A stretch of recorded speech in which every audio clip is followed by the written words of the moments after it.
요한계시록 20장은 유명한 천년 왕국에 대한 내용입니다. 여기서 천년은 실제로 하루 이틀, 1년, 2년, 천년이라는 실제 연수로서의 천년이 아닙니다. 교회가 이 땅에 있는 전체 기간을 상징적으로 가리키는 숫자입니다.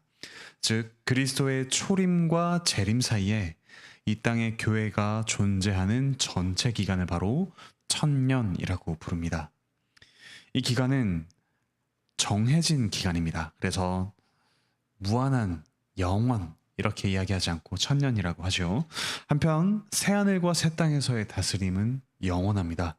천년을 상징적인 기간이다 라고 생각하는 것을 보통 무천년설, 실제 천년이 아니다, 그래서 무천년설이라고 합니다. 하지만 이것을 조금 더 정확하게 이야기하자면 시작된 천년, 실현된 천년 이렇게 부르는 것이 좋습니다. 왜냐하면 상징적이지만 이미 이 땅에서 우리가 교회로서 존재하는 이 기간을 가리키기 때문입니다. 오늘 말씀 1절부터 3절에서는 천년 동안의 땅의 장면을 보여줍니다. 그리고 4절부터 6절은 이 천년 기간 동안의 하늘의 장면을 보여줍니다. 앞서 12장에서 마귀가 쫓겨난 것을 오늘 본문 20장에서는 결박되어 있다, 마귀가 결박되었다 라고 하면서 조금 더 자세하게 보여줍니다. 12장은 하늘의 장면에 이어 땅의 장면을 보여주었는데 반대로 20장은 땅의 장면을 먼저 보여주고 하늘의 장면을 보여줍니다. 같은 기간 그리고 같은 내용에 대해서 12장과 20장이 짝을 이루어 다양한 각도로 보여주는 것을 우리가 볼 수 있습니다. 오늘 말씀 1절부터 3절의 땅의 장면에서는 교회가 이 땅에서 당하는 핍박 기간을 천년이라고 표현하죠. 12장에서는 새때와 반때, 3년 반이라고 하는데 이것이 표현은 다르지만 같은 기간을 가리킵니다. 오늘 말씀에서 마귀는 천사에 의해서 묶여서 무저갱, 즉 지옥에 갇혀 있습니다. 무저, 바닥이 없는 갱, 굴입니다. 지옥을 가리키죠. 지금도 마귀는 성도를 유혹하지만 하나님의 권세 아래에서 하나님이 허락하는 만큼만 교회를 핍박합니다. 그런데 오늘 말씀 3절에서는 마귀가 이 역사가 끝날 때 잠깐 놓인다고 합니다. 예수님께서 재림하기 직전에 마귀는 더 크게 유혹하고 교회를 핍박할 것이라고 오늘 말씀이 예언합니다. 이어서 4절부터 6절에서는 땅에서 교회가 핍박을 받고 있는 동안 하늘에서 일어나는 장면을 보여줍니다. 성도들은 하늘의 보좌에서 천년 동안 왕노릇합니다. 먼저 이 땅에서 죽어서 올라간 성도들이죠.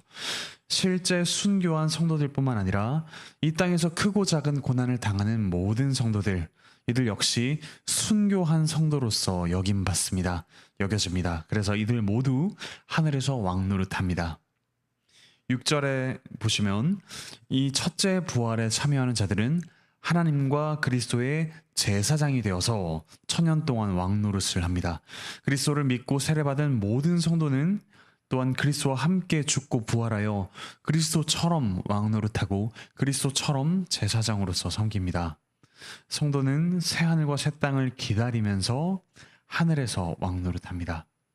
하지만 그들이 하늘에서 천년 동안 왕노릇하는 것은 완전한 다스림이 아니지요. 천년 동안의 다스림입니다.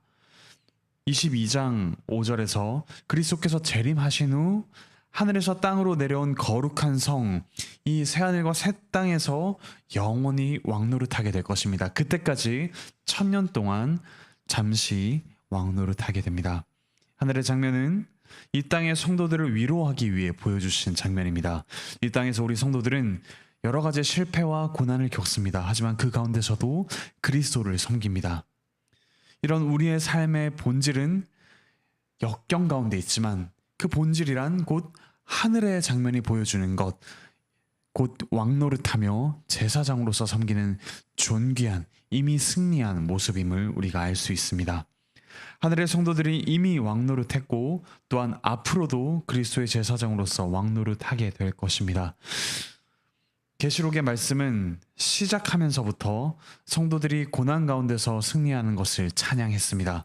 우리를 사랑하사 그의 피로 우리를 해방하시고 그 아버지 하나님을 위하여 우리를 나라와 제사장으로 삼으신 그리스도께 영광과 능력이 세세토록 있기를 이라고 계시록 1장 5절 6절에서는 찬양했습니다.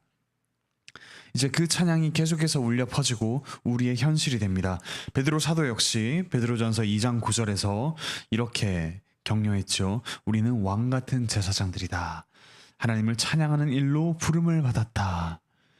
그러므로 우리의 정체성이 왕과 제사장이요 하나님을 섬기며 이미 승리하고 승리를 누리는 바로 그와 같은 이들임을 기억하며 격려를 받읍시다. 이어서 7절부터 10절에서는 마귀가 잠깐 놓일 때의 상황을 보여줍니다. 주님께서 재림하시기 직전에 이 땅에서 큰 핍박이 시작됩니다. 땅의 백성을 유혹하여 사탄이 곡과 마곡이라는 곳에 다 모읍니다. 여기서 곡과 마곡은 실제 지명이라기보다는 상징적인 지명입니다. 하지만 실제로 그 일이 일어날 때는 어떤 장소에 모이겠죠. 마귀와 마귀의 군대는 성도들의 진과 사랑하시는 성을 포위합니다. 하지만 하나님께서 하늘에서 불을 내려서 마귀를 지옥불에 던집니다. 악한 자들이 교회를 핍박하고 하나님께서는 그들을 심판하시는 것은 구약 교회와 신약 교회에서 계속해서 일어나는 일입니다. 하지만 또한 마지막에 이 심판이 성취될 것입니다. 곡과 마곡이라는 곳은 에스겔 38장 2절 3절에서 하나님 나라에 대항하여 전쟁을 일으키는 상징적인 악한 나라들로 나옵니다. 그때 하나님께서는 그분의 백성에 대한 사랑과 또한 악한 자에 대한 진노로 하늘에서 불과 유황을 비처럼 내려서 그들을 태워 죽이실 것이라고 예언했습니다. 그 예언대로 역사 가운데 악한 자들은 하나님의 백성을 분명 핍박했습니다. 그러나 하나님께서는 그분의 백성을 보호하시고 또 하나님의 적들을 심판해 오셨습니다. 핍박과 심판이 마지막에는 더 완전하게 이루어질 것입니다. 이 땅의 고난이 심각하더라도 하나님께서는 마귀를 반드시 심판하실 것입니다. 그날이 올 것입니다. 그날이 오는 것을 알고 우리는 인내하며 나아갑시다. 11절에서 하나님께서 마귀를 지옥에 던진 후 장면을 보여줍니다. 요한은 하늘의 희고 큰 보좌와 그 위에 앉으신 자를 보았습니다. 곧 성부 하나님과 어린 양께서 하나의 보좌 위에 앉아 계시면서 단수로 주 하나님 한 분으로 불리십니다. 그분이 마지막 심판을 행하십니다. 그리고 죽은 자들의 몸이 부활합니다. 악한 자도 주님을 믿은 자도 모두 부활합니다. 그들 앞에 두 종류의 책이 펼쳐져 있습니다. 한 책에는 사람들의 행위가 기록되어 있습니다. 사람들은 거기에 적힌 대로 심판을 당합니다. 어린 양 그리스도의 보혈 공로를 믿지 않는 자들은, 즉 자기의 행위를 의지한 자들은 그 행위를 따라서 심판을 받고 지옥으로 던져집니다. 곧 두 번째 죽음, 영원한 죽음입니다. 한편 또 다른 책은 생명책입니다. 거기에 이름이 기록된 자들은 하늘로 들어갑니다.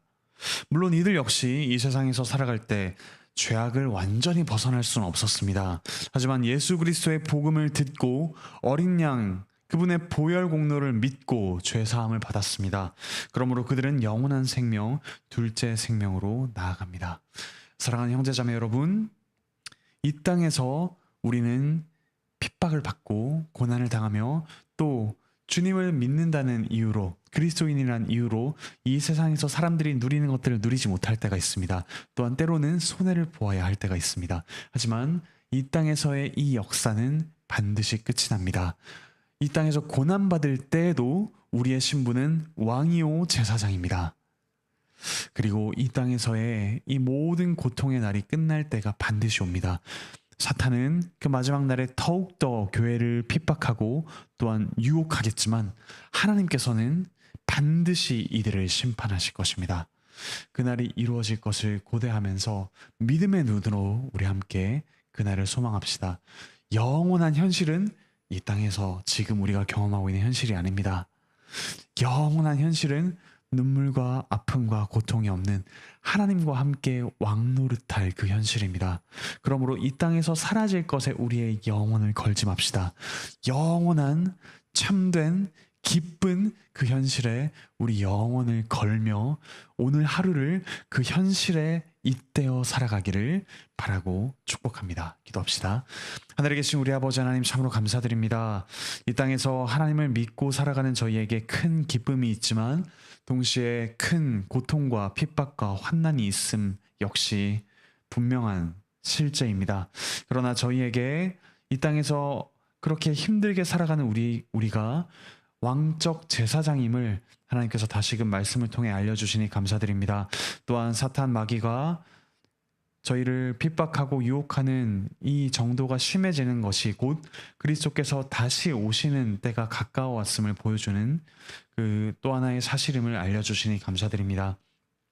주께서 다시 오셔서 이 땅을 심판하시고 저희를 영원한 생명을 누리는 그 현실로 초대할 것임을 저희가 또한 알게 하시니 감사드립니다.